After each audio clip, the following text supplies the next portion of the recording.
Hi all, അസ്സലാമലൈക്കും. Welcome back to Silnas kitchen. ഇന്നത്തെ recipe ഭയങ്കര വെറൈറ്റി ആയിട്ടുള്ള നല്ല സിമ്പിൾ ആയിട്ടുള്ള ഒരു അടിപൊളി ടേസ്റ്റി ആയിട്ടുള്ള ഈവനിങ് സ്നാക്സിൻ്റെ റെസിപ്പിയാണ്. കുട്ടികൾക്കും വലിയവർക്കൊക്കെ ഒരുപാട് ഇഷ്ടമാവും. അതുകൊണ്ട് തന്നെ ഈ വീഡിയോ സ്കിപ്പ് ചെയ്യാതെ മുഴുവനായിട്ടൊന്ന് കണ്ടു നോക്കണേ. റെസിപ്പിയിലോട്ട് കിടക്കുന്നതിന് മുമ്പായി സിൽനാസ് കിച്ചൺ ചാനൽ ആദ്യമായിട്ട് കാണുന്നവരാണെങ്കിൽ പ്ലീസ് ഒന്ന് സബ്സ്ക്രൈബ് ചെയ്തേക്കണേ. ഒപ്പം തന്നെ ഈ വീഡിയോസ് നിങ്ങൾക്ക് ഇഷ്ടപ്പെടുകയാണെങ്കിൽ ഒരു ലൈക്ക് ചെയ്ത് ഷെയർ ചെയ്ത് സപ്പോർട്ട് ചെയ്യാനും മറക്കരുത്. അപ്പോൾ ഈ ഒരു പലഹാരം എങ്ങനെയാണ് തയ്യാറാക്കുന്നതെന്ന് നോക്കാം. ഇതിനായി ആദ്യം തന്നെ ഒരു മിക്സിയുടെ ജാർ എടുത്തിട്ടുണ്ട്. ഇതിലേക്ക് 2 കോഴിമുട്ട പൊട്ടിച്ചൊഴിച്ചു കൊടുക്കാം. ഈ ഒരു മുട്ടയുടെ കൂടെ ഇനി ഞാൻ ഇതിലേക്ക് ഇട്ട് കൊടുക്കുന്നത് കടലമാവാണ്. 4 ടേബിൾ സ്പൂൺ അളവിലുള്ള കടലമാവ് ഇതിലേക്ക് ഇട്ട് കൊടുക്കാം. ഈ ഒരു കടലമാവിന് പകരം നിങ്ങൾക്ക് മൈദാമാവിലോ ഗോതമ്പ് മാവിലോ അരിപ്പൊടിയിലോ ഏതിൽ വേണമെങ്കിലും ചെയ്തെടുക്കാം. ഓരോ മാവിൽ ചെയ്തെടുക്കുമ്പോഴും അതിൻ്റെതായ വ്യത്യസ്തമായിട്ടുള്ള രുചിയായിരിക്കും. കടലമാവിൽ ഭയങ്കര ടേസ്റ്റായിട്ട് കിട്ടിയിട്ടുണ്ട്. ഇനി ഇതിലേക്കൊരു 1/4 കപ്പ് അളവിലുള്ള വെള്ളവും കൂടെ ഒഴിച്ചു കൊടുത്തതിന് ശേഷം ഇത് നന്നായിട്ടൊന്ന് അരച്ചെടുക്കാം. അരച്ചെടുത്ത മിക്സ് മാറ്റി വെച്ചിട്ടുണ്ട്. ഇനി നമുക്കൊരു പാത്രം എടുക്കാം. അതിലേക്ക് 4 കോഴിമുട്ട പൊട്ടിച്ചൊഴിച്ചു കൊടുക്കുന്നുണ്ട്. ഇനി ഇതൊരു വിസ്ക് വെച്ചിട്ടാണ് നന്നായിട്ട് അടിച്ചെടുക്കുന്നത്. ബീറ്റർ വെച്ചിട്ടോ മിക്സിയുടെ ജാറിലിട്ടിട്ടോ ഇത് അടിച്ചെടുക്കരുത്. അപ്പോൾ ഇതിൻ്റെ പരുവം തെറ്റും. അതാണ് ഇത് ഓരോ ഘട്ടമായിട്ട് ചെയ്തെടുക്കുന്നത്. ആദ്യം നമ്മൾ കടലമാവും 2 മുട്ടയായിട്ട് അടിച്ചെടുത്തു. പിന്നെ ഒരു 4 കോഴിമുട്ട ഇതുപോലെ വിസ്ക് വെച്ചിട്ട് നന്നായിട്ട് അടിച്ചെടുക്കുന്നുണ്ട്.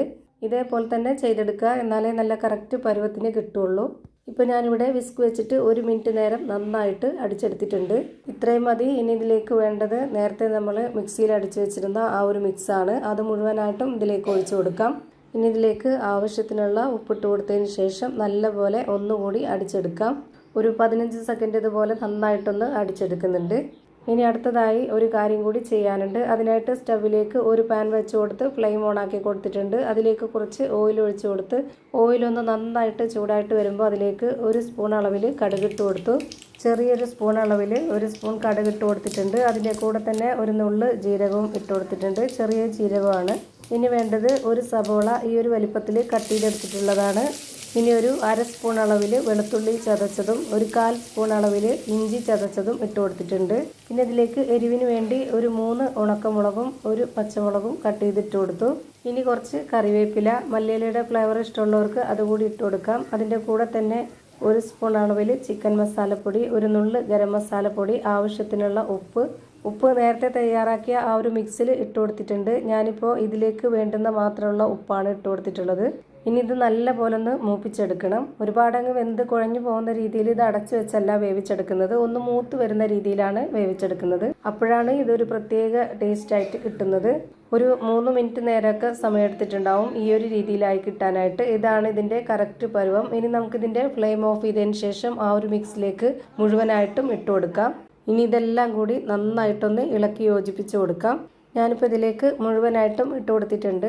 ഇപ്പോൾ ഇത് നന്നായിട്ട് ഇളക്കി യോജിപ്പിച്ചെടുത്തിട്ടുണ്ട്. ഇനി നമുക്ക് സ്റ്റൗവിലേക്ക് ഈ ഒരു പാൻ തന്നെ വെച്ച് കൊടുക്കാം. എന്നിട്ട് ഫ്ലെയിം ഓൺ ആക്കിയതിന് ശേഷം അതിലേക്ക് കുറച്ച് ഓയിൽ ഒഴിച്ച് കൊടുക്കുന്നുണ്ട്. ഓയിൽ ഒഴിച്ചു കൊടുത്തതിന് ശേഷം ആ ഒരു പാൻ മുഴുവനായിട്ടൊന്ന് ചുറ്റിച്ചെടുക്കണം. എന്നതിന് ശേഷം ഈ ഒരു മിക്സ് മുഴുവനായിട്ടും ഒഴിച്ചു കൊടുക്കാം. അല്ലാന്നുണ്ടെങ്കിൽ അടിഭാഗം ഒട്ടിപ്പിടിക്കും.